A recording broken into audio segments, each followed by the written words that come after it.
Bienvenidos una semana más a la Autonómica de las Islas Canarias y a este programa Los Días con Ángeles desde la isla de La Palma, por supuesto. Hoy tenemos un programa un poco más atípico, no tenemos fiestas esta semana. Yo creo que también lo agradecemos nosotros, pero bueno, sí estamos aquí como no podía ser de otra manera. Miren, vamos a empezar hoy el programa con el presidente del Cabildo Insular de La Palma, don Sergio Rodríguez. Bienvenido, como siempre, a Mírame. Muy buena. Y vamos a hablar de algo que creó mucha polémica en su momento, pero yo creo que ha sido un gran acierto. Pasado el tiempo lo podemos tener claro, todos, hasta los que armaron un poco de follón en aquella época. FEDECAN. Presidente, ¿se podría concebir esta isla o Canarias sin el FEDECAN? Hombre, yo creo que eso no se discute hoy en día. Aquellos que decían que el FEDECAN era para aceras y farolas, hoy no lo discuten, precisamente porque ha sido bueno para los 88 municipios de Canarias, para los cabildos insulares, para sostener la economía en un momento complicado de la misma, en épocas en la que las crisis estaban ahí todavía, o sea, prácticamente terminando la crisis desde 2008, y bueno, pues ha sido un instrumento que efectivamente ha permitido desarrollar municipios, dinamizar la economía y que lógicamente ha ido mucho más allá de aceras y farolas. Hay muchísimas infraestructuras asociadas al FEDECAN. En la isla de La Palma vamos a terminar varias este año y principios del año que viene. Por nombrarte algunas importantes, el Parque Cultural Islas Canarias, la Plaza Francisca Gasmira del Paso, realmente no es la Plaza Francisca Gasmira, lo que era el antiguo parque infantil, el restaurante Discagua en Punta Gorda, el vivero de empresas en Tijarafe. O sea, son infraestructuras que yo creo que van a apuntalar, lógicamente, la economía, bien vinculado al propio desarrollo económico o en el ámbito de la cultura, ¿no? ¿Debería ser el FEDECAN eterno? Hombre, por lo pronto nos hemos asegurado el compromiso del presidente de prolongar los 10 años más.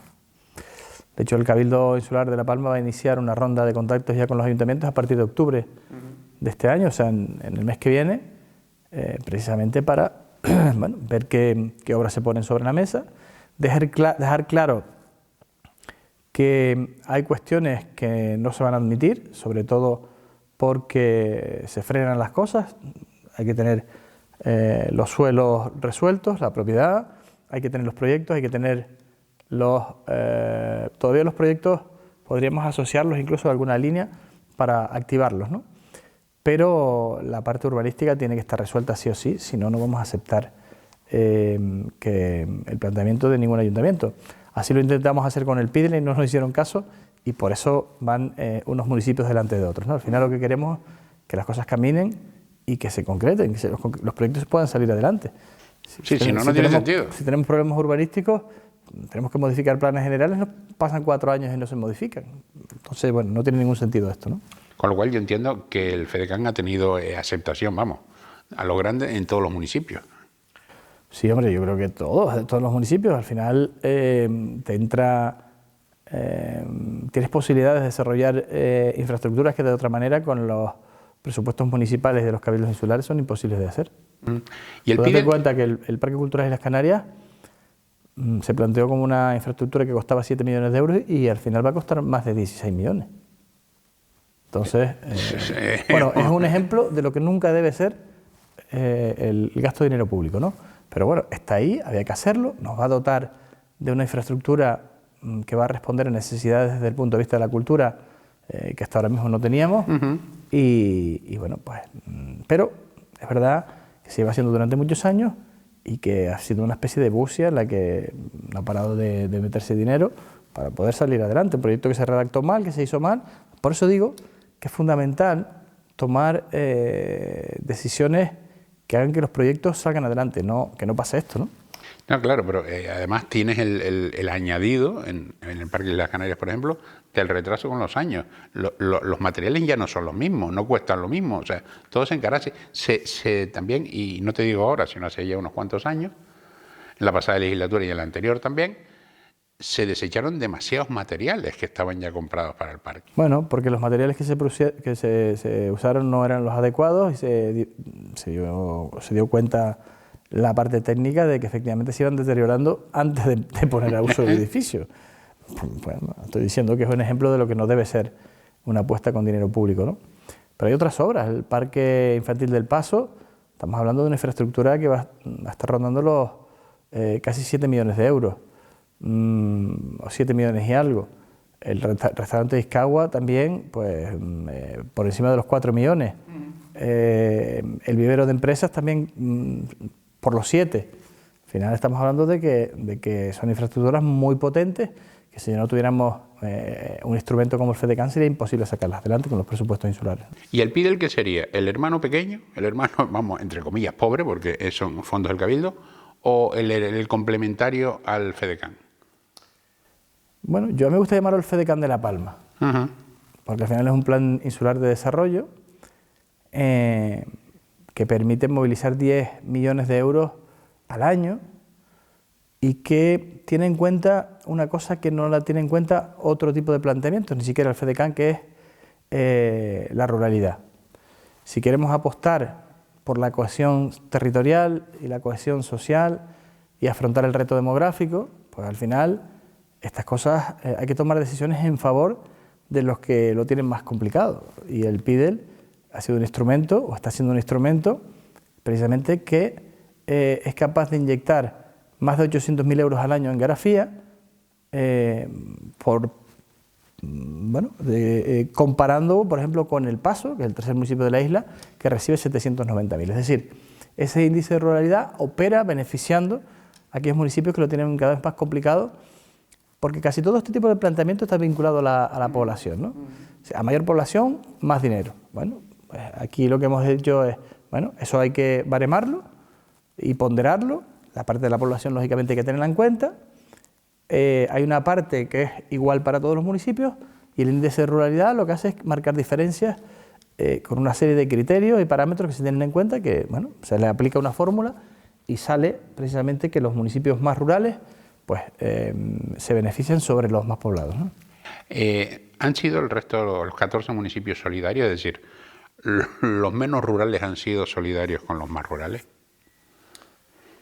Bueno, a algunos de los municipios le costó entender el tema, ¿no? Pero bueno, esto es un planteamiento del Cabildo, el que decide es el Cabildo. Nosotros nos sentamos con la FECAN de la isla, hicimos el planteamiento y en la propia FECAN se compró el mensaje que teníamos desde el Cabildo Insular de La Palma, ¿no? Por lo tanto, sale avalado por el órgano que asocia a todos los municipios. Es cierto que algunos, yo no voy a nombrarlos, pero que a algunos le costó entenderlo y medio lo luchó, ¿no? Pero bueno, al final, como salió con el aval de la FECAN, pues... No hay nada que hacer. No. Yo agradezco mucho que ese planteamiento, lo agradezco yo y lo agradece Punta Gorda, lo agradece Garafía, lo agradece Barlovento, lo agradece Punta Llana, lo agradece San Andrés y Sauces, lo agradece Mazo, lo agradece Fuencaliente. Por si alguien tiene dudas, estamos hablando de una amplitud de facciones políticas en cada ayuntamiento, o sea, que no son de coalición en Canarias. Esto no tiene nada que ver con la política, tiene que ver con el desarrollo integral de la isla. ¿Tiene que ver con que haya sido tu alcalde?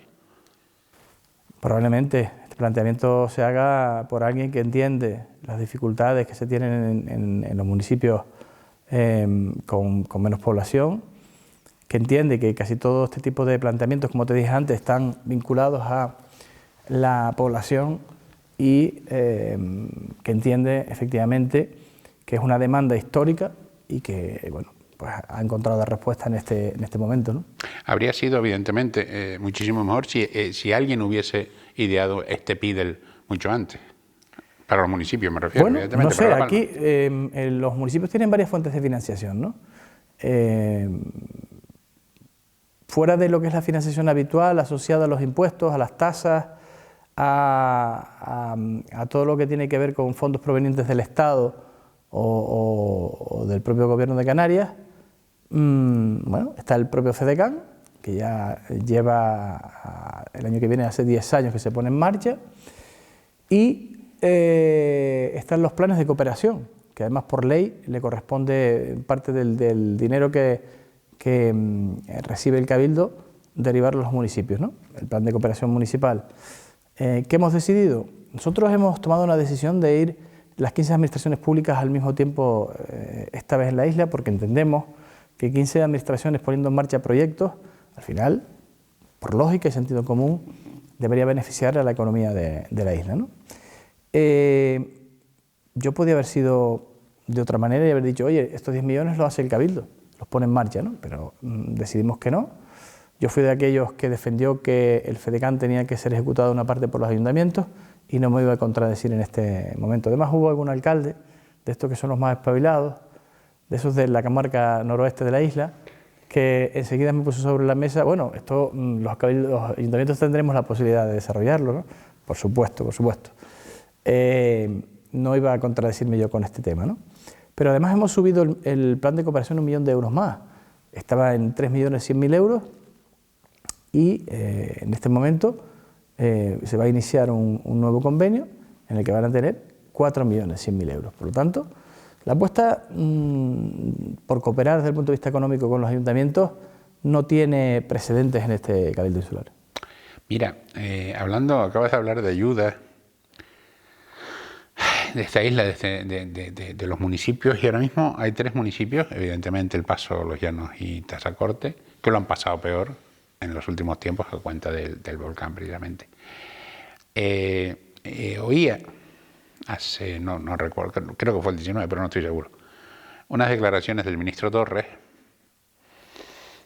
Yo no sé en qué mundo vive, tengo claro que en La Palma no, esa parte la tengo muy clara, y que por aquí viene poco, ¿eh? Y si viene, es que, no sé, será de hola y adiós, porque de otra cosa no puede ser. Yo creo que, no sé quién le pasa la información, de verdad, es que me gustaría conocerlo, para que nos dibuje ese mundo ideal, idílico, bueno, que no tenemos. El ministro Torres ha dibujado una realidad de la isla que no tiene nada que ver con la realidad, valga la redundancia. Es decir, yo no digo que los parámetros que él esté comentando no sean ciertos. Lo que pasa es que él está buscando una relación entre las ayudas del Estado y la realidad de la isla que no tiene nada que ver. El crecimiento de la población no tiene nada que ver con las ayudas del Estado.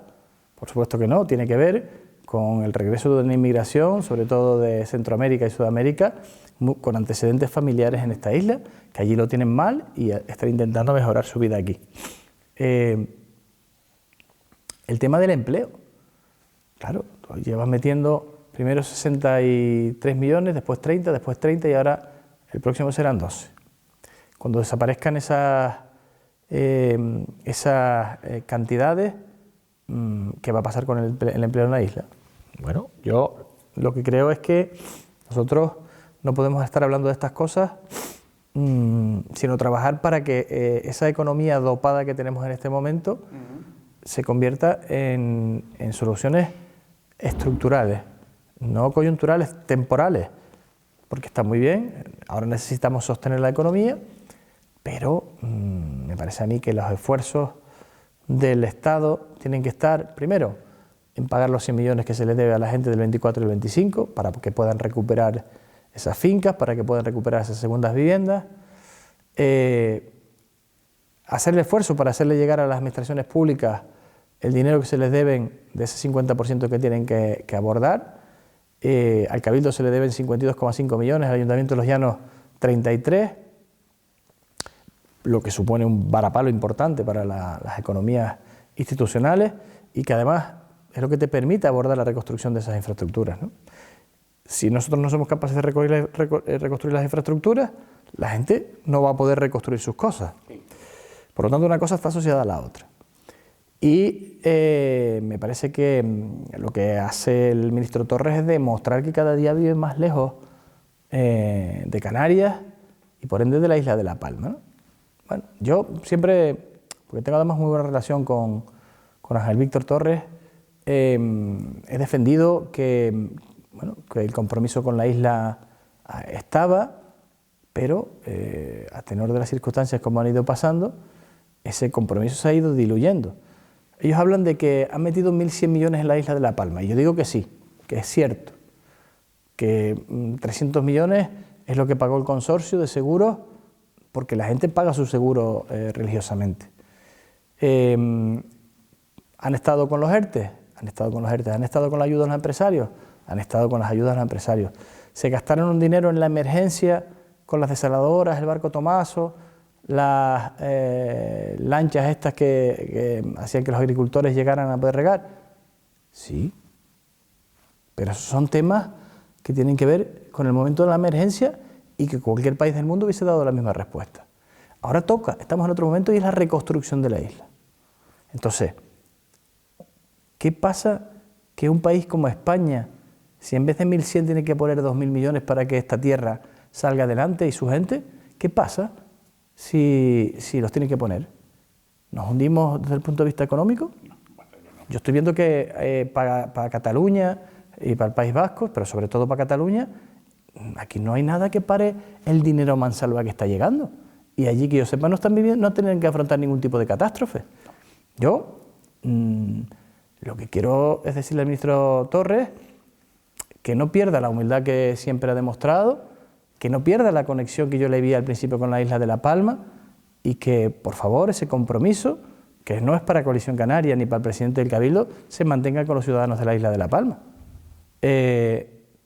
Podemos estar presumiendo o diciendo que aquí han llegado 1.100 millones,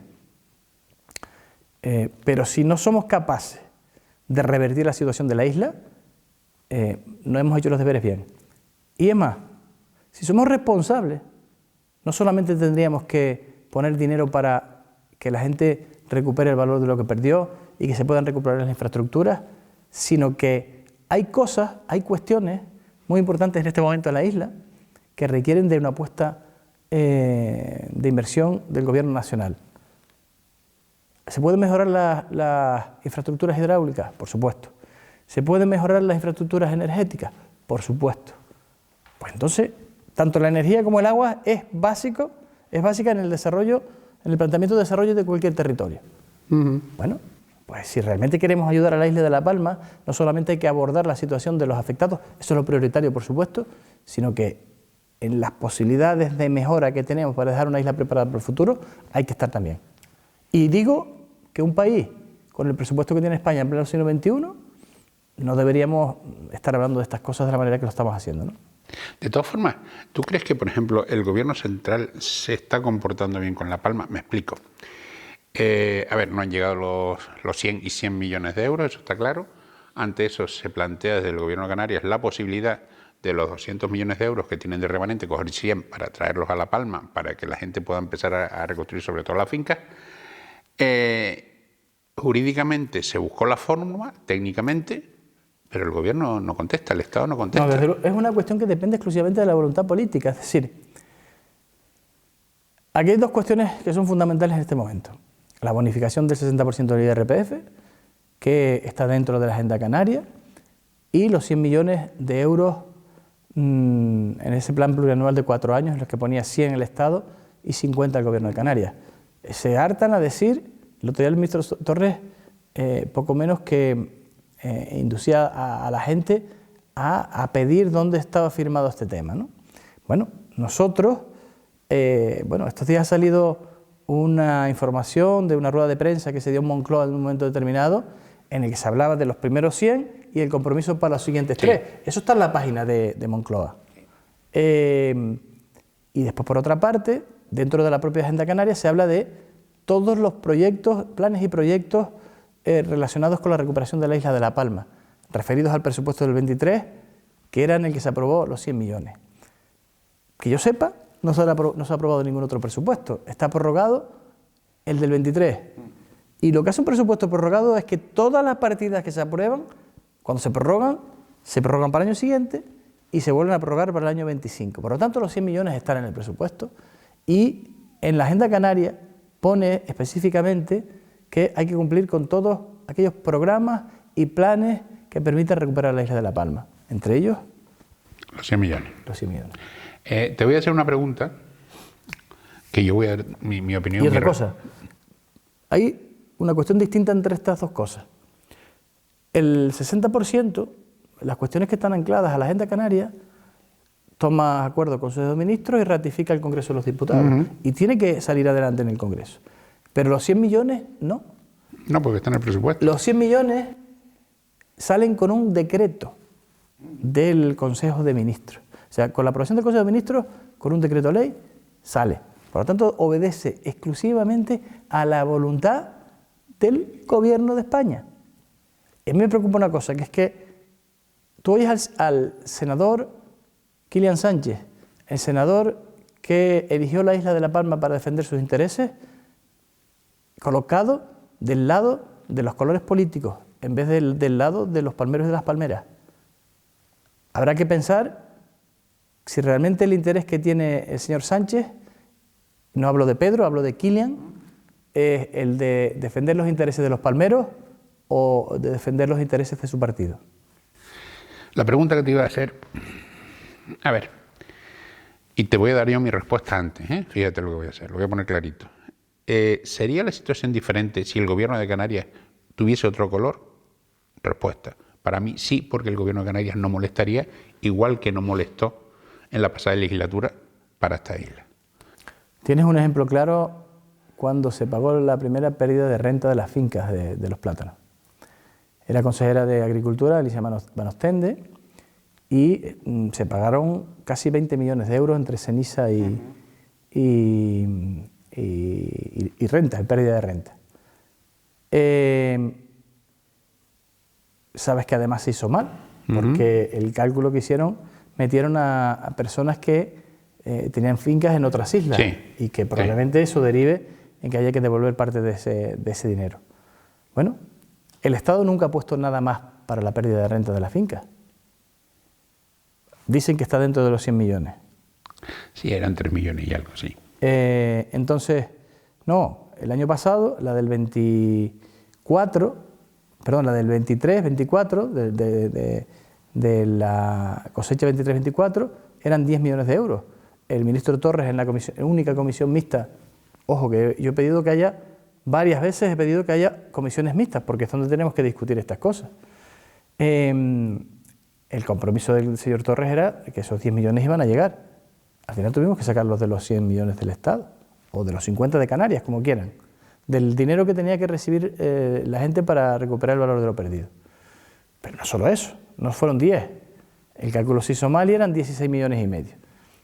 Bueno, los 6 millones y medio que tiene el Cabildo, que se están tratando de gestionar para hacer las cosas bien, también provienen de los 150 millones del primer pago, ¿no?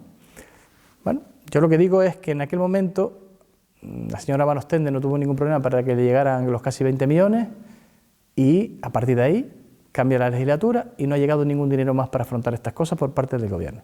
Y se ha solicitado por activa y por pasiva. Bueno, yo creo que se responde solo, ¿no? Sí. Mira, ¿sabes cuál es la diferencia?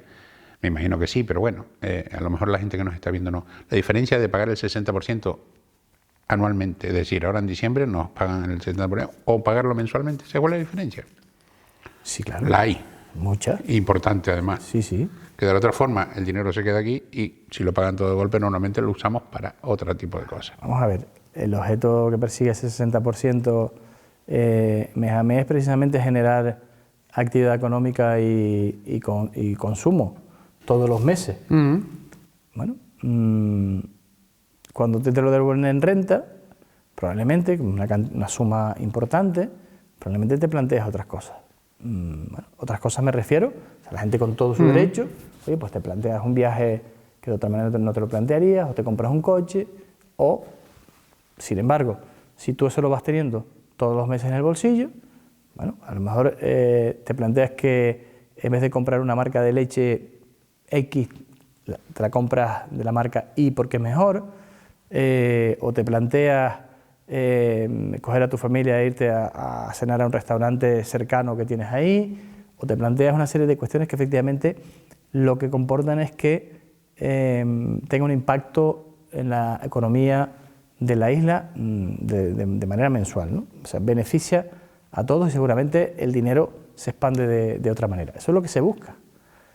Pero yo tampoco entiendo por qué no se ha arreglado este tema. El año pasado era porque había que anclar una ley, después vimos que era un Real Decreto Ley, no sé por qué se paraliza el día 31, bueno, se paraliza porque está anclado a la unidad económico-temporal, que es la anualidad económica, el presupuesto, pero en enero con un Real Decreto Ley se puede activar de nuevo, y eso, como digo, también obedece a la propia voluntad política. Un Real Decreto Ley que después tiene que, lógicamente, confirmar con el voto el Congreso de los Diputados. Aquí hay un problema, que el momento político que estamos viendo de crispación en España condiciona muchísimo las decisiones planteadas por el propio gobierno. Pueden tomar acuerdos con el Consejo de Ministros y caerse después ya pasó con el decreto ómnibus, ¿no? Bueno, el Gobierno de Canarias ha querido encima ayudar, efectivamente, como tú decías, con los 100 millones de euros, porque sabe la importancia de no parar la reconstrucción. Aquí hay un componente anímico además, es decir, se genera una expectativa positiva porque cobra gente, han cobrado más de 800 familias las primeras viviendas, solo faltan 25 que ahí tienen que subsanar papeles, generando además una expectativa positiva en el resto. Cuando esto va pasando el tiempo y no se logra articular, ¿qué pasa con las personas que tenían la expectativa? Que la pierden. Que vuelven otra vez a caer en la incertidumbre y en el desánimo. Bueno, pues esto es lo que pasa. Aquí se priman los intereses políticos, el juego político porque interesa el voto de Coalición Canaria para intentar sacar adelante los presupuestos, que el interés de las personas. No debería ser así. Los que tenemos claro que las personas hay que ponerlas delante, bueno, haremos todos los esfuerzos que estén en nuestras manos precisamente para que estas cosas no sucedan. Lo que pasa es que desde Madrid, cuando se toman decisiones de Madrid, se toman demasiado lejos. Y tú no tienes que estarte enfrentando a la gente todos los días para verles las caras y el sufrimiento. Eso, bueno, pues habla de deshumanización de la política. Totalmente, totalmente. Mira, vamos a cambiar de tema, si te parece. Eres el nuevo no, en fin, ya viene de viejo, pero vale, en reelegido secretario de Organización de Coalición Canaria en La Palma. Te felicito, te digo, ¿seguimos o qué te digo? Bueno, yo no sé si, no tengo muy claro que tengan que felicitarme a aquellas personas que me quieran, ¿no? Pero bueno, es una responsabilidad que asumimos hace 4 años, bueno, y que nos trazamos un trabajo y una estrategia que ha dado sus frutos y que hay que seguir implementando porque hay ciertas debilidades que hay que corregir para hacerlo mejor, ¿no? El partido tiene que estar a disposición de la ciudadanía para dar respuestas, por eso hablaba de que nosotros, una de las cuestiones que nos hemos planteado siempre es poner a las personas delante en la toma de decisiones. Esa línea ahora va a seguir y luego hay que efectivamente trabajar en el ámbito municipal para encontrar a las personas idóneas, a los equipos idóneos y bueno, que esas políticas de Coalición Canaria lleguen a toda la isla, ¿no? ¿Tú crees que ahora mismo Coalición Canaria está en posición, ya no solo en La Palma, hablo ya en general, está en posición de seguir con el proyecto adelante? A nivel regional, ¿eh? ¿Del proyecto político? Sí. Sí, claro. Yo creo que además las políticas de Coalición Canaria, en respuesta a cosas tan importantes como puede ser el problema de la inmigración, ha sido clara y contundente, yo creo valorada por los ciudadanos y ciudadanas de Canarias.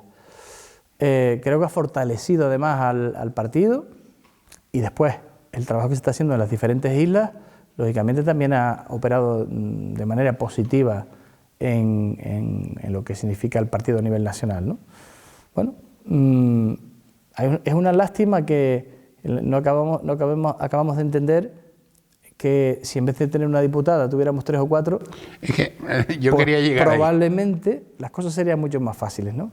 Por como estamos viendo que se están conformando los gobiernos, es decir, al final Junts tiene la fuerza que tiene porque tiene los diputados que tiene, o incluso Bildu. Estamos hablando de una organización que ha sido lo que ha sido en la historia de España, que tiene capacidad de decisión en este momento, ¿no? De para dónde van los dineros del gobierno de España. Bueno, si nosotros no somos capaces de entender que el 60% de bonificación del IRPF llega porque se necesita el voto de Ana Aramas y María Fernández en la legislatura pasada y ahora de Cristina Valido, pues será que estamos ciegos.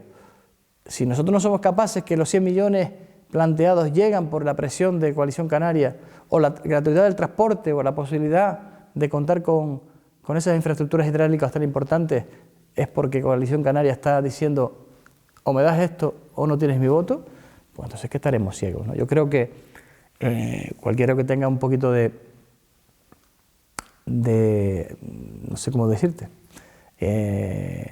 de amor propio en el sentido de cómo se consiguen las cosas, pues lógicamente lo tendría claro, ¿no? Te lo digo porque, mira, hablabas de inmigración y evidentemente tienes toda la razón del mundo y con las otras motivos que has expuesto también. Pero no ha sido quizás el presidente Fernando Clavijo demasiado. Yo sé que él piensa que todo se puede arreglar hablando, tranquilamente, dialogando, pero no ha sido un poco tibio en ese sentido. No debería haber sido más agresivo, vamos a llamarlo así. No, yo creo que hay un modo de hacer política que también es el modo canario, que creo que tenemos que sentirnos orgullosos de cómo se toman los acuerdos en el Parlamento canario. Precisamente distan muchísimo las formas de lo que está pasando en el Congreso de los Diputados. Eso sí. Por lo tanto, yo creo que el presidente está haciendo todos los esfuerzos posibles para hacer política con el modo canario y conseguir cosas para Canarias. Para conseguir resolver el problema de la inmigración, se ha sentado con todo el mundo posible. Lógicamente, ha tenido que presionar las instancias que ha tenido que presionar, pero lo ha hecho, oye, sin faltar al respeto a nadie y tratando de conseguir acuerdos a través de la búsqueda de consenso en todo momento. Y es la forma de hacer política que tenemos en Coalición Canaria. Yo creo que el presidente es un referente para todos en ese sentido. Y bueno, que cansa el hecho de que deriven, de que se aprueben leyes que luego no se ponen en marcha, que tiene que venir aquí la parte judicial a llamar la atención al propio gobierno de España de que tiene que cumplir con esos acuerdos aprobados por él mismo. Bueno, todo eso obedece a la crispación, al momento de crispación. ¿Quién lo paga? Bueno, pues lo pagan los menores no acompañados, lo pagan los afectados del volcán, lo pagan las instituciones aquí que intentan recuperar la normalidad en la isla de La Palma y bueno, la explicación que tenemos es que esto tiene que refrendarlo el Congreso de los Diputados y como no lo refrenda, pues no pasa nada, ¿no? Yo creo que se han cruzado demasiadas líneas rojas, parece que todo es defendible en este momento. Yo no digo que un cambio político en España venga a mejorar las cosas, yo no estoy diciendo esto. Estoy diciendo que no todo vale en política, que no todo se puede defender, que las cosas importantes, que son las personas, básicamente, cuando hablo de política, las decisiones que se toman, tienen que estar siempre favoreciendo a las personas y a la sociedad en general, y el interés general por encima de todo, sobre todo por delante del interés de los partidos políticos, ¿no? Eso no está sucediendo. Crispación y voluntad, presidente. Crispación y voluntad, las dos. No, Falta de voluntad, me refiero. Eso. Hay demasiada crispación. Es complejo llegar a determinados acuerdos que pretenden determinados partidos, sobre todo los catalanes, para un gobierno democrático como se supone que tenemos en España, precisamente porque además estás colocando a una comunidad autónoma con unos privilegios que lo que hacen es alejar las posibilidades del resto de los territorios, ¿no? O sea, y todo por mantenerte tú en el poder. O sea, esto es indefendible. Yo no digo, repito, no digo que con otro gobierno esto estuviera mejor. De hecho, yo creo que no tiene sentido ningún tipo de cambio, lo que necesitamos es estabilidad, pero tampoco puedo entender cómo se defiende lo indefendible precisamente para mantenerte en el poder. A lo mejor lo que tenemos que hacer es recapitular y, bueno, si las cosas no salen, si nosotros no somos capaces de aprobar el siguiente presupuesto, si para mantenerme en el poder tengo que tomar una decisión que distancie a una comunidad autónoma del resto, a lo mejor tenemos que plantearnos que la persona que está dirigiendo el país no es la adecuada. No sé si a través de un cambio, a través de las urnas, o otro tipo de cambio que no entiendo que no se ha planteado hasta este momento. Presidente, como siempre ha sido un placer tenerte aquí. No sé si te falta algo más. Bueno, seguramente faltarán cosas, pero tenemos muchísimas, la oportunidad pero seguimos. De estar de nuevo, ¿no? Te voy a hacer una pregunta que le hice el otro día a Pedro Afonso, y Pedro Afonso, como lo conocemos, sabemos que cuando hay un charco, Pedro lo rodea, ¿no? Y lo hace bien además, lo rodea bien. La pregunta es sencilla, ¿se han puesto palos en las ruedas inconvenientes para el LP2? Por los dos partidos, bien. El PSOE y el PP. Vale. Bueno, yo a veces trato de saltarlo, no rodearlo, pero otras veces me gusta mojarme los pies. Vale, estoy de acuerdo contigo, o sea, ahí es impipinable. Pero se le hice la semana pasada una entrevista que le hice a Pedro, y como siempre, me bordeó el charco, y cuando terminó, que me explicó lo que era la licitación pública, muy bien, lo explicó muy bien, Cuando terminó digo, viceconsejero, no me has contestado la pregunta. Y simplemente se podía haber hecho de otra manera. Presidente, gracias como siempre, un placer. Sergio Rodríguez. A disposición.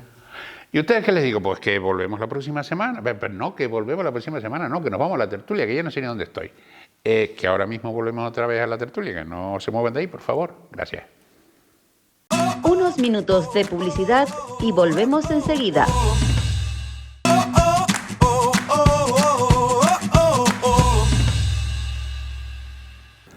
Bienvenido otra vez, como siempre, a esta recta final de los días con Ángeles en la autonómica de las Islas Canarias, que es una... Mírame, pues claro que sí.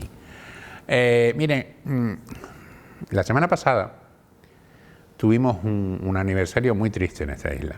A pesar de que hay algunos que digan que La Palma está mucho mejor desde el volcán, yo no sé si están fumándose algo, si están bebiendo algo por la mañana o simplemente no saben la realidad de esta isla. Quiero pensar que es la última. Don Ángel Víctor, venga de vez en cuando y así verá usted lo bien que estamos. Lo podemos poner a vivir en un contenedor si quiere y a lo mejor le gusta. Y se monta uno usted en Gran Canaria o en Madrid, cualquiera sabe. Le vale para las dos cosas. Porque a la gente que está en los contenedores, aquí le sirve para las dos cosas, para el invierno y para el verano. Pero bueno, eso ya lo seguiremos hablando. Don Jaime Sicilia, a ver, estoy cabreado contigo. Y con Chema. Ustedes se están turnando para no venir. Viene una semana cada uno. ¿Esto cómo es? Sí, pero el programa hoy gana. Hoy gana porque estás tú. Mejora, claro. La semana pasada vino Chema y hoy llego yo ya. Y la próxima ya viene todo los dos. luz. Y ya la próxima semana vienen los dos. Sí, la próxima semana. Es que esto es un proceso, no es fácil. No es fácil. La crisis de postvacacional, la depresión y esas cosas. No, y ya hablaremos entonces porque ha sido un veranito muy movido en todos los sentidos. Sí. Y efectivamente tenemos todavía calentito el aniversario El volcán muy de calentito. una de las mayores desgracias que ha ocurrido en esta isla, si no la mayor. La mayor, sí. Que fue la del volcán. Y muy contentos porque hoy está con nosotros el mejor alcalde que tiene Las Breñas. El mejor alcalde que tiene La Breña. Las Claro, nomás que Breñas, tiene sí. uno. Bueno, ¿Lo tiene dices por dos. eso? Ah, las dos Breñas. Aparentemente hay dos. Ah, pero vale. Don Jonathan Felipe, alcalde de Breña Alta, diputado regional y alcalde, mira, quería decirle una cosa, alcalde, pese a unos pocos, pero gracias a muchos, ¿vale? Vamos a dejarlo ahí. ¿O no, Jaime? Sí. ¿Lo dije bien? Bien. No sé cómo decirte, ¿te puedo llamar paridor de la ley de volcanes? No, bueno, iniciativa popular, ¿vale? Eso, exacto. Los paridores de la ley de volcanes es la comisión promotora, es la ciudadanía, es una iniciativa legislativa popular. En todo caso, quizás lo que hemos hecho nosotros, y digo todos los grupos políticos, sin quitarle en este momento protagonismo a ninguno de ellos, es mejorar la ley, técnicamente quizás, incorporando algunas cuestiones pues, de forma soslayada y que no chocaran con interpretaciones en un momento dado del Consejo Consultivo, ni que pudieran generar un conflicto que llegara al Tribunal Constitucional. No podíamos permitirnos ese lujo después del trabajo que ha habido por parte de esta ley. Y realmente, yo lo que decía el otro día, esto es una ley de la ciudadanía, esto es un regalo que la ciudadanía palmera le hace a toda Canarias, que le hace incluso a España, porque es la primera ley de volcanes que nace en España, lógicamente, para un territorio volcánico, y que nosotros en el Parlamento hemos recogido el testigo con consenso, dando síntomas de una política que hoy en día parece no llevarse, una política que se aleja del ruido y va a lo que es útil para la ciudadanía, y creo que presentamos una buena ley. Esta semana ya definitivamente se aprobará en el Pleno del Parlamento por unanimidad. Y bueno, ya hablar de unanimidad en un Parlamento ya es algo que parece un rara avis, ¿no? Vamos a ver, oírte hablar de la forma que has estado hablando, cuando has sido tú quien se lo ha currado, y metes a todo el mundo, ya dice algo, ¿vale? Y lo voy a dejar ahí. ¿No, Jaime? Sí, es una de las cosas más bonitas que han ocurrido con el tema del volcán. Y es que hay personas que quieren legislar para el futuro, el próximo volcán que venga en La Palma, en El Hierro, en Tenerife. Eso es un regalo que ahora mismo tal vez no se valora tanto, pero que en un futuro no muy lejano será muy valorado. Evidentemente, Jonathan ha sido un poco el catalizador de todo eso, pero también ha habido gente que ha colaborado de las asociaciones que se constituyeron aquí en el Valle de Aridane, a los que también tampoco hay que restarle protagonismo, pero efectivamente hacía falta un catalizador, primero que le diera forma de ley, pero lo más importante, conseguir la unanimidad de todos los grupos parlamentarios. Hay precedentes, pero muy pocos precedentes en la historia del Parlamento de Canarias con este tema, y yo creo que es algo que todos debemos, los ciudadanos de a pie, como somos tuyos, debemos agradecérselo a nuestros políticos y también a aquellos que han colaborado desde la iniciativa popular, que han huido de otro tipo de intereses, sino buscando el interés de dejar un legado de este volcán. Yo recuerdo cuando se presentó, que estuve en el Parlamento con Palmerus, que fuimos los únicos, además, también hay que decirlo, pero se respiraba, ¿cómo lo digo? Un ambiente de buen rollo, vamos a llamarlo democracia, así. Se respiraba democracia. Bien, gracias. ¿Me entiendes? Se respiraba algo diferente. Que la conclusión, o sea, el resultado está en lo que se va a aprobar esta semana. De todas formas, yo quiero hacer una pregunta. Llámenme desconfiado, lo acepto. Todo esto, esta unanimidad que se ha producido ahora, se debe a que realmente existe una voluntad, o es que quedaría muy feo votar en contra. No, yo creo que existe una voluntad. Es verdad que ha habido planteamientos que en la legislatura pasada no se entendían por determinados grupos políticos que han aprobado ahora en la propia ley, como el valor de lo perdido, famoso valor de lo perdido que ahora se ha aprobado. Hay que decir también, en la línea de lo que decía el amigo Jaime, que la ley, nosotros hemos planteado una enmienda finalmente, que es la irretroactividad en todo lo que sea compatible con la legislación ya aprobada, con estos los famosos decretos de la reconstrucción, que no dejan de ser ley aplicable, y esta ley, en todo lo que pueda ser compatible, puede ser aplicado con efectos retroactivos al volcán de Tajo Gaite de 19 de septiembre de 2021, y solo al volcán de Tajo Gaite de 19 de septiembre de 2021. No vaya a ser, no vaya a aparecer alguien de otro volcán que, como decía Jaime, no generó estos efectos perniciosos y probablemente no tendría ninguna aplicación.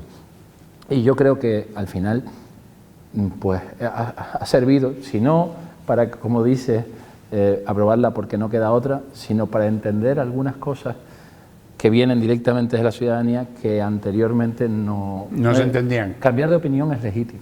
Cambiar de opinión es legítimo. Y convencerte de algo es legítimo. Y en ese sentido, yo creo que ha habido un convencimiento y han aprobado pronunciamientos que eran el rifirrafe continuo en la legislatura pasada entre los diferentes partidos políticos o entre el gobierno de aquel entonces y la oposición. El consorcio, por ejemplo, que se aprueba, que lo propusimos en octubre en la legislatura pasada. Nosotros hemos incorporado la figura del consorcio, hemos defendido la figura del consorcio, y es verdad que lo hemos defendido de aquí en adelante, porque ahora mismo, tal y como está hecho, no tiene ningún sentido. Hemos defendido un consorcio a futuro, es decir, para que cuando vuelva a suceder una tragedia volcánica, que puedan todas las administraciones públicas que tienen responsabilidades o diferentes competencias hacer un órgano ad hoc que permita darle respuestas inmediatas a la ciudadanía sin ningún tipo de politización, sino con una gestión. Y de esta forma, en un segundo nada más, Jaime, No, yo estoy de acuerdo en los cambios de opinión de la gente. Cada uno puede cambiar la opinión, pero tanto no sé yo. Jaime, tú mismo. Sí, yo estaba observando es un ejercicio buenísimo por parte de Jonathan, que lo honra también. Pero evidentemente, primero, conseguir la unanimidad es un logro de todos. Sí. Y segundo, ha habido cambios de comportamiento, que también es de agradecer, en aras a conseguir esta unanimidad. Ahora bien, lo que se aprueba es una ley. Lo que hay que hacer ahora es desarrollarla. Es obvio que la comunidad autónoma por sí misma, atender una catástrofe de este tipo es muy complicado. Está muy bien lo de la creación del consorcio, pero hay que ver cómo se nutre ese consorcio. Si es el consorcio tipo, como existe ahora mismo el consorcio de seguro del Estado, habría que encontrar la singularidad para que esos mismos seguros nutran el consorcio actual. No sé el cómo.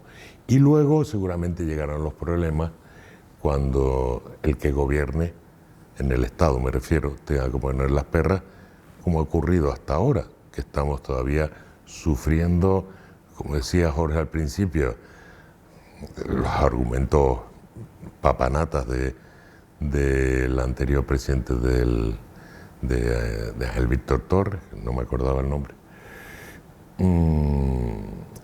Yo creo que en ese momento es cuando de verdad empezará la batalla.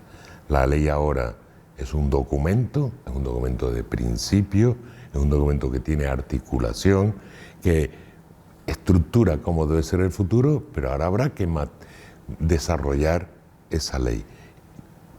Y es algo en lo que hay que ponerse ya, porque como tú decías antes, si la ley también es retroactiva hasta el 2021, ¿cómo se puede empezar a materializar eso más allá de los fondos propios de una comunidad autónoma? Es precisamente, Jaime, creo que en la figura está la respuesta a lo que me planteas. Yo te pongo un ejemplo. Si ahora mismo existiera un consorcio, como existe el consorcio, vamos a poner un consorcio más de aquí, más de andar por casa, el consorcio de servicios del Cabildo Insular de La Palma, donde estamos los 14 ayuntamientos para la recogida de residuos. Imaginemos que ya se hubiera, con el Volcán de La Palma, que es lo que nosotros solicitamos, se hubiera creado en su momento el consorcio, donde cada una de las partes se hubiera obligado a una financiación determinada y a una estructura determinada de técnicos, de auxilio, etcétera, etcétera, ¿no?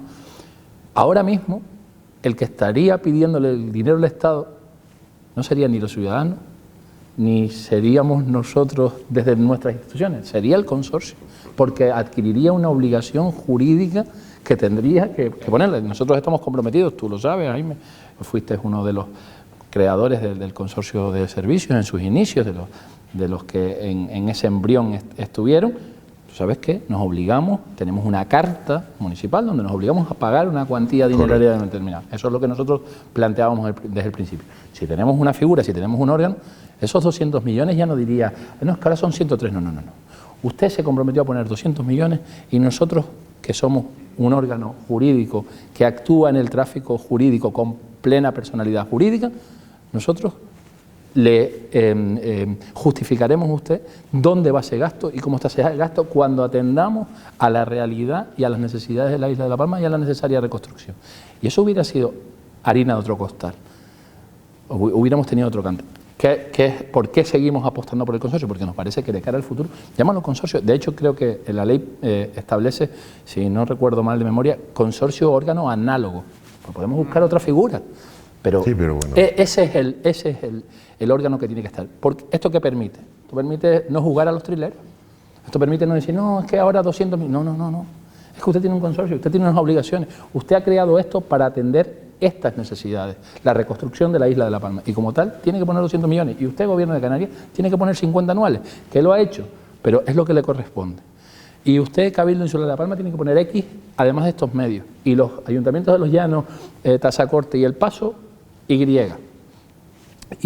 hubiera sido otra cuestión y no hubiéramos estado que si ahora sí, que si ahora apruebo el 60%, que si ahora pongo 200 millones, que al final no son 200, que son 97, que yo no dije 200 cuando la página de la Moncloa dice que dijiste 200 y que ya tenías los 200, no dice 200, dice 400, y luego ahora dice que no era tan así, y cuando podemos verificar la información y ver que es así, no estaríamos haciendo esto, porque no iría a parar a ninguna institución, ni podríamos hacer política de ver Porque yo Sí, ¿quién tira de quién? Y sí, ¿quién tira de quién y cuándo lo capitalizo? Yo hay algo que dije en el Parlamento también con la crisis.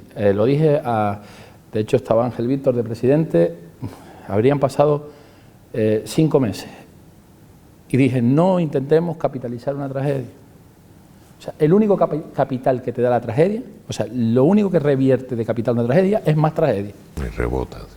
Es más tragedia. Las tragedias no se capitalizan, se trabaja con ellos, por ellas, codo con codo, para revertir la situación, pero nunca para creer que es una inversión.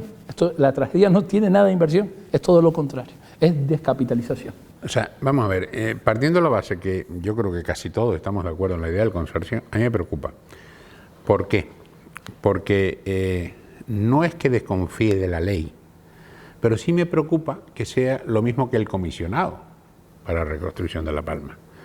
Héctor Izquierdo, que tiene una voluntad magnífica, que no lo pongo en duda, pero después al final, si no está dotado económicamente, si no tiene ciertas atribuciones, no sirve para nada. Está, digamos, el consorcio, vamos a llamarlo así, blindado. Tiene que haber unos estatutos.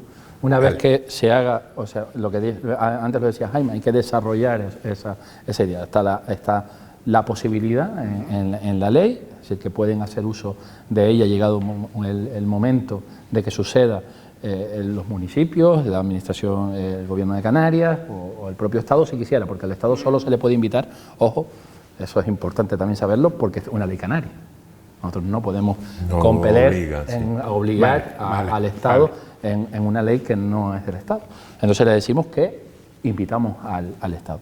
Llegado ese momento, hay que hacer unos estatutos del consorcio y hay que darle unas atribuciones. Le falta la forma, vamos. Le falta la forma, llegado.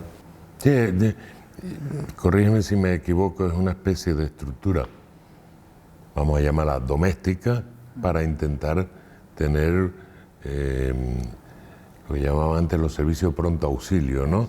O de coordinación de cualquier catástrofe y efectivamente que cada uno de los responsables, uno a uno, no esté tirando del cabrito cada uno por una pata.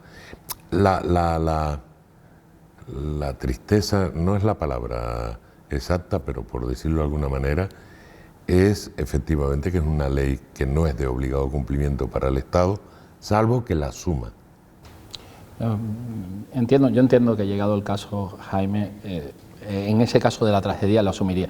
Yo estoy seguro que si se hubiera, lo que pasa no se quiso hacer, pero y se miró para otro lado, pero si hubiera llegado ese momento y se hubiera constituido el consorcio, de alguna forma tienes que, desde que te obligas en una figura jurídica de ese calado, es como si que deje de pagar breña alta mañana al consorcio de servicios de... Claro, eso canta, pero el Estado, que es un ente superior, simplemente tenemos que ver lo que ha estado ocurriendo hasta ahora. O sea, hay un serio agotamiento con el Estado, porque cuando dije digo Diego, ahora digo lo que no dije y digo lo que no diré, al final yo creo que puede repetirse algo similar. Otra cosa diferente es que ya no es el Ayuntamiento de Tazacorte, el Ayuntamiento del Paso, el Cabildo, una parte del gobierno, el gobierno completo. Ahora sería un ente que representa, digamos, de alguna manera a todos. Pero la guinda, primero, la ley es, ya te digo que no es que siente un presente, sino que creará historia en el Parlamento de Canarias, pero la guinda estaría en el momento en que asuma responsabilidad del Estado con la figura del consorcio, porque además yo que estuve mal leyéndolo hoy, porque te mentí cuando dije que no sabía de qué iba el programa y sí lo sabía, no solamente es bueno para las situaciones de catástrofe volcánica, sino que es bueno para terremotos, para inundaciones de ríos, de cauces, para lo que es la respuesta, no para el momento de actuar, sino para la respuesta. Y yo creo que sería una figura, lo que pasa es que, claro, viniendo de Canarias sería muy difícil que la aceptara el Estado. Si viniera de Cataluña es probable que ya lo hubieran firmado, pero el PSOE que tenemos es el que es y ahí no hay más vuelta de hoja. Pero sería ideal y sería la guinda de esta ley el que el Estado asumiera como una figura propia para situaciones catastróficas al Estado. En el Estado español existen diferentes figuras que no están ni siquiera entrelazadas con él. Yo antes confundí el consorcio con el consorcio de seguros. Pues, en esta situación, con la Dana de Valencia está ocurriendo ahora y en situaciones como el terremoto de Lorca, lo que está ocurriendo es que vuelven otra vez diferentes órganos públicos, no administraciones, sino organismos públicos a friccionar. ¿Me entiendes lo que te quiero decir?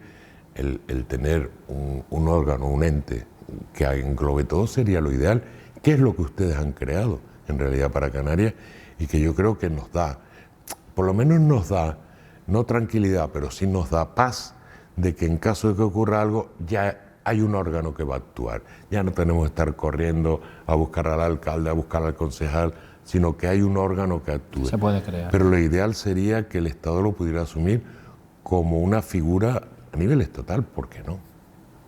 Después de esta breve intervención de Jaime, que por cierto, no lo podías haber hecho, habríamos ido a tomar café. Pero es que yo me expreso tan mal que utilizo demasiadas palabras para poderme explicar. Mira, yo creo que ya de Volcán ya está bien, pobre, ¿no? ¿No te parece? Entonces yo, lo primero, antes de pasar de tema, quiero agradecerte a ti y a todos los que le han intervenido en este proceso, en esta ley. A todos, gracias, porque es algo que teníamos que hacer, ¿vale? ¿Qué tal está Breñalta? Bueno, bien, podría estar mejor siempre, porque ambicionamos a que esté mejor, pero está bien. Hay cuestiones de necesidades perentorias, que son las que los vecinos ven en el día a día, que las hemos observado porque hemos tenido consejos de barrio la semana pasada de la zona norte de San Pedro y de la zona sur, que queremos darle respuestas a la ciudadanía cuanto antes, que estas son las que parece que no son importantes, pero son las más importantes, o las que parece que no son urgentes, pero son las más importantes al final. Y luego ya tenemos otros proyectos, como sabes, yo lo explicaba, ¿no, Jorge, en el pleno que tuvimos también el pasado jueves, proyectos de... Corto pleno, por cierto. De entidad corto, de medio y largo plazo, y en ese sentido tenemos la gran ilusión, donde tenemos puesta la gran ilusión a corto plazo es en la nueva apertura del mercado de la Villa, un mercado que queremos terminar, yo creo que te lo he dicho aquí, hasta la saciedad, con producto final. Nos estamos poniendo con las normas de conservación para cambiar las normas de conservación del Monumento Natural del Risco de la Concesión, porque ya tenemos un proyecto básico de mirador del risco de la concesión y queremos adaptar esas normas de conservación al proyecto básico. Esperamos que salga y nosotros queremos y creemos que es una obra perfectamente compatible con los fondos FEDECAN y la solicitaremos con los fondos FEDECAN.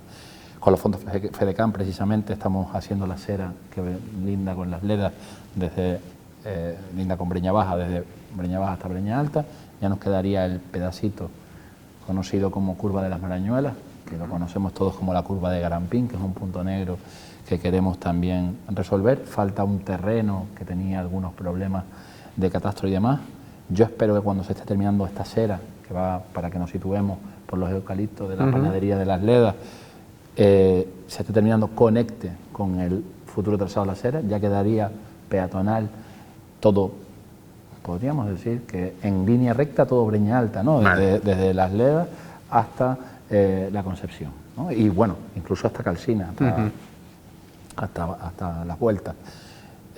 Luego, sabemos que tenemos el PIDEL con el Cabildo Insular de La Palma. Hemos tenido un problema con la empresa que nos estaba ejecutando una obra que para nosotros es bonita e importante, que es el albergue sociodeportivo, que viene a cerrar el anillo deportivo municipal. Y bueno, ahora estamos resolviendo el contrato para ver si lo sacamos a licitación nuevamente. Tenemos el techado de las canchas de petanca de la Grama, una actuación demandada que la íbamos a hacer en la COVID-19 y resolvimos el contrato a petición propia porque no sabíamos lo que iba a pasar en la COVID-19. Tenemos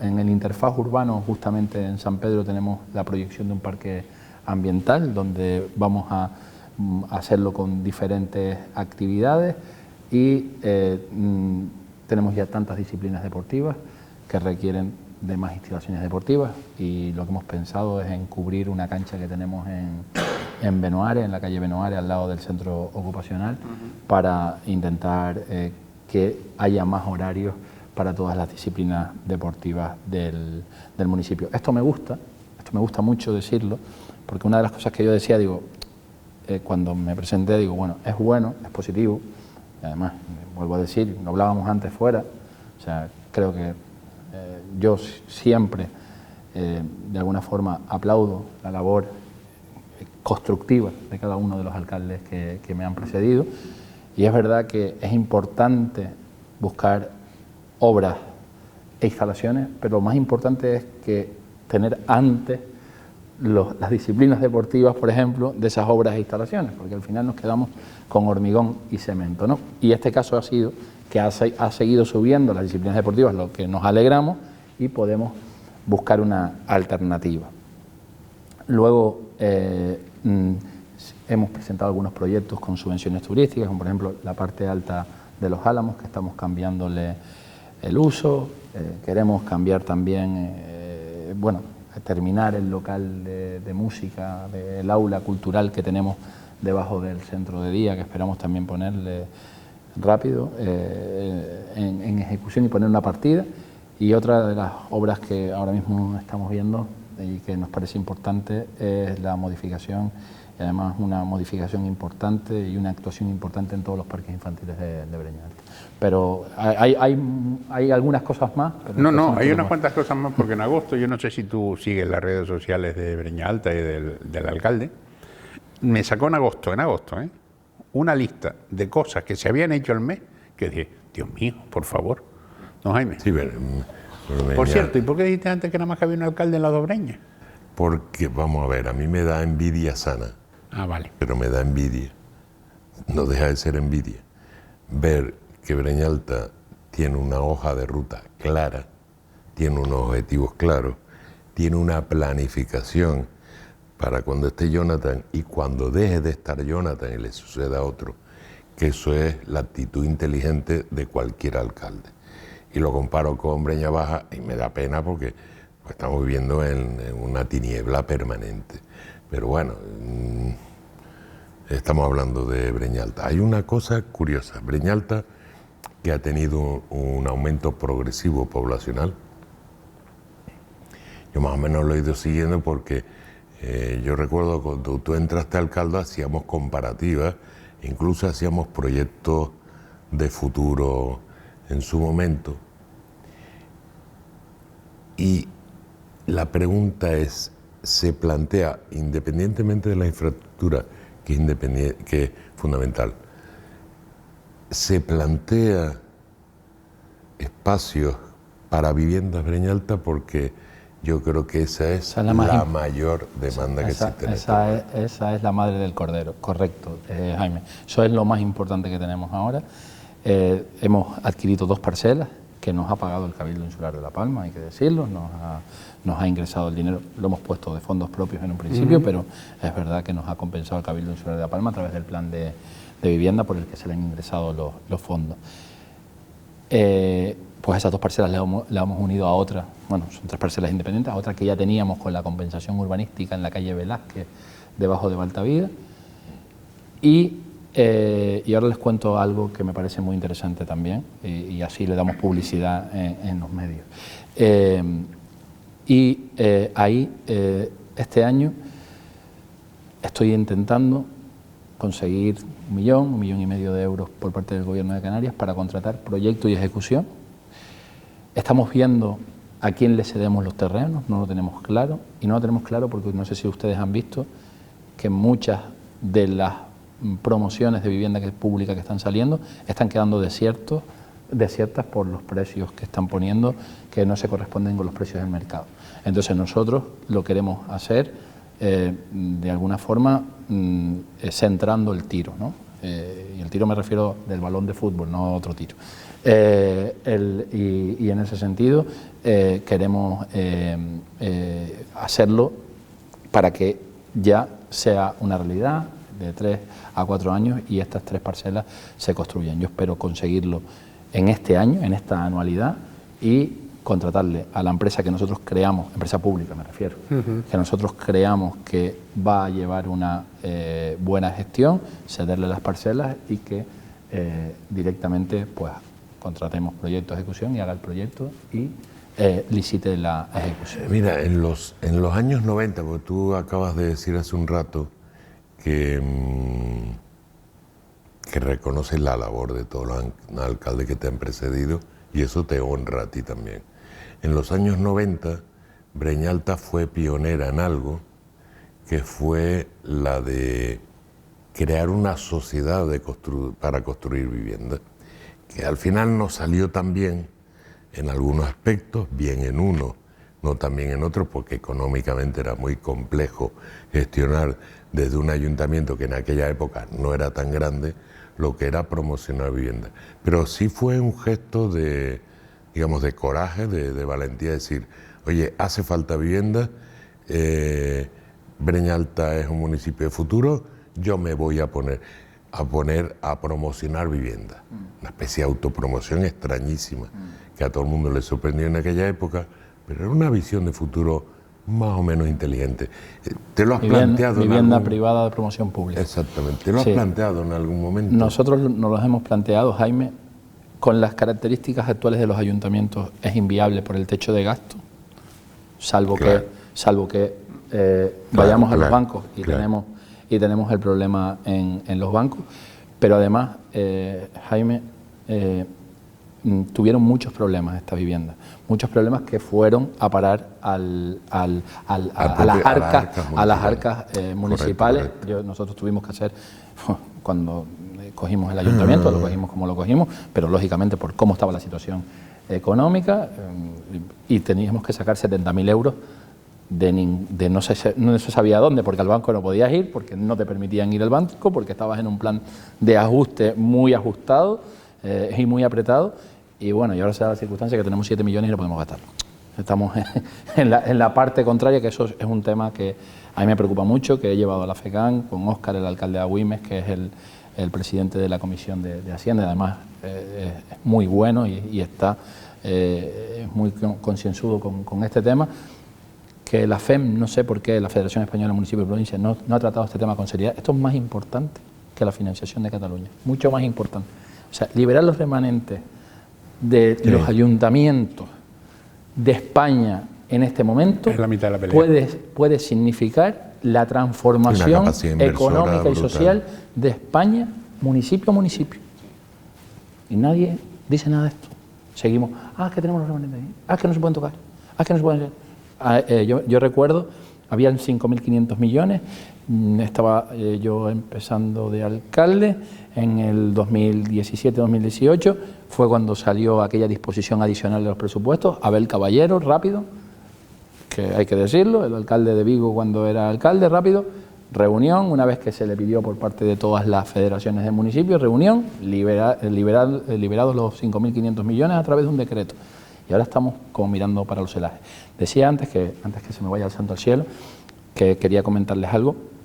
No sé si saben, y si lo he comentado aquí, que a través de una modificación puntual del plan general, ya tenemos 2 modificaciones, más el plan de desarrollo del plan de San Pedro, cambiamos un suelo social a través de un convenio urbanístico que no tenía sentido, en la Pastilla al lado de Mercadona, Lidl, que ahora se va a construir Aldi, pues ese lo cambiamos a la zona residencial, que es donde tiene sentido, y un suelo comercial que había en la zona residencial lo bajamos al comercial. Y hemos ganado una gran pastilla, la mejor pastilla de suelo comercial. Y estamos viendo y estudiando en agendarlo pronto, y esto va a significar una inyección económica también importante para el ayuntamiento. ¿Pero para suelo comercial o para...? Para comercial. Para comercial. Una pastilla bastante importante, que está justamente donde, en la zona que linda con la carretera bajando, en toda esa zona, hasta lindar, porque Lidl compró otra parcela hacia acá, y esa parcela es pública y pronto la sacaremos a licitación, y eso también ha sido una herramienta, utilizando una herramienta urbanística, pues le vamos a dar bastantes recursos al ayuntamiento, aparte de generar pues empleo y tejido y potenciación del tejido económico. Sí, yo creo que una de las cosas que le ha dado un impulso importante a Breña Alta es que ha generado suelo de uso comercial combinado con el uso industrial, que eso está muy bien, y además ha servido de atrayente a todos los vecinos de toda la comarca, porque ir a Santa Cruz de la Palma a una tienda es horroroso, porque es muy complicado buscar un sitio donde aparcar independientemente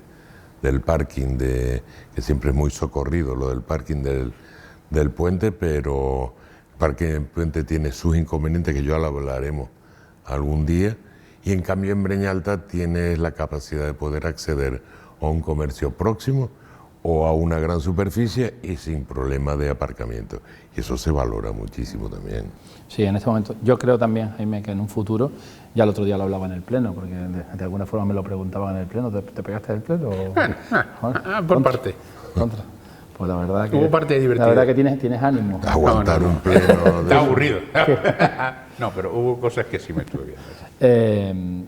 El otro día lo hablaba en el Pleno, ¿no, Jaime? Nosotros tenemos un anteproyecto, pedimos una subvención en un momento al Gobierno de Canarias, que nos las concedió para, y vuelvo a repetir, obras necesarias para el futuro parking. Es donde nace la calle José Pons, que conecta al lado de la policía local con las casas de José Pons. La prolongación. Esa calle lo que permite ya es que podamos usar el suelo de debajo de la Plaza Bujás para posiblemente un futuro parking, ¿no? Que es lo que queríamos. Y tenemos un anteproyecto que hay aparcamiento con ahora, 4 alternativas, ¿sabes cómo son las alternativas? 0, la 1, la 2, la 3, la 4. La 0, la 1, la 2 y la 3. Y tenemos esas 4 alternativas posibles en anteproyecto, porque yo creo, Jaime, que Breña Alta ahora, en este momento, no puede, de alguna forma, consolarse diciendo, de momento tenemos aparcamientos. Creo que tenemos que tener una aspiración... Es mejor prever que parchear. Exacto, una aspiración de futuro, y si podemos no dejar que lleguemos a un momento de colmatación de todos nuestros aparcamientos, muchísimo mejor. Pero estamos hablando, ahí sí que estamos hablando de cosas... Es muy importante, de una obra que puede superar los 14 millones de euros. Mientras aún se consiga aparcamiento para ir a Galerías Tisco, esa buena. De todas formas, te digo una cosa, o sea, ahora mismo Breña Alta bueno, ahora mismo no, pero dentro de poco se le podrá poner otro eslogan más. Si quieres comer, tienes que pasar por Breña Alta, porque con la superficie, con las grandes superficies que va ahí, que están ahí, todas van a estar todas juntas, si quieres comer, tienes que ir por Breña Alta. Casi, sí. Casi. Es lo que hay. Salvo los que cultivemos la dicen tierra. Que son son las de los comercios de la cadena que más facturan en Canarias. ¿Pero quién? Lidl y Mercadona. Lidl y Mercadona. De los comercios que más facturan en toda Canarias. Me han hablado de cifras. Pues fíjate que la información que me llegó, más o menos, el queso del consumo de grandes superficies se mantiene más o menos estable con respecto a lo que había, lo cual es bueno, porque así uno no se come al otro o el otro al uno, ¿no? Pero hay una especie de status quo curioso, porque hay mucha gente de toda la isla, porque yo lo veo, que hace peregrinaje, que es el peregrinaje de Lidl, de Mercadona, de Hiperdino. Yo mismo. Y es un peregrinaje que es curioso, porque yo me encuentro gente de toda la isla. Tengo la suerte de caminar mucho la isla, tengo la suerte de trabajar en el lugar opuesto de donde vivo, y entonces ves que las caras y bueno, y es el peregrinaje de... Eso es bueno, porque al final diversifica, sí, y compite. Don Jaime Sicilia, bienvenido de nuevo. Me voy alegre por volver al programa, me voy alegre porque el primer programa después del verano sea con Jonathan. Me voy triste porque no está Chema y no tengo con quién pelearme, aunque él tampoco tendrá mucha fuerza para pelearme, porque tal como va el PSOE, la cosa está complicada. Y bueno, a ver si coincidimos en el próximo programa. Te habrás dado cuenta que él trajo camisa negra en el programa anterior. Y tú blanca. Hombre. ¿Qué menos? ¿Qué va? Don Jonathan Felipe, alcalde de Breña Alta y diputado regional. Muchísimas gracias, te repito, por lo que has hecho y por estar aquí también, por supuesto. No, muchísimas gracias Siempre a un ustedes. placer tenerte además, aquí. yo creo que ya también son los primeros que retransmiten. Y lo que decía Jaime, es un día histórico el del miércoles, porque es un día histórico en el Parlamento de Canarias aprobando. Yo decía el otro día, Jaime, no sé si escuchaste la intervención, que decía, hay que ver que tenemos una ley del cielo del año 88 y viviendo en un territorio volcánico, además que nuestro himno de Canarias dice somos volcán, salitre y lava, y no habíamos aprobado una ley de volcanes. Sí, paradoja de la vida. Paradoja. Jonathan lo ha dicho, muchísimas gracias. Muchas gracias. ¿A ustedes qué les digo? Pues que volvemos la próxima semana, que gracias por estar ahí y que cada día son más y nosotros más no, pero bueno, seguimos aquí. Gracias.